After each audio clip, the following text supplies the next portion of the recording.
everyone, welcome back to this channel. In this video, I'm going to show you how to add neon swing effect on CapCut apps. Now let's get started. First, open your CapCut apps and then click on the new project and add the video that you want to edit.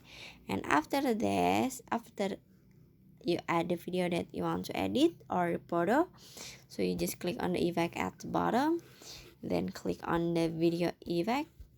Then at the menu you can swipe until you can see party, so you just click on the party, and after this in here you can swipe down until you can see neon swing, this one, so you just click on it, then click check icon, this one, and now you can set the effect and you can click on the adjust at the bottom. You can adjust for the speed and for the glow. Okay, now you can click check icon at the bottom and finish.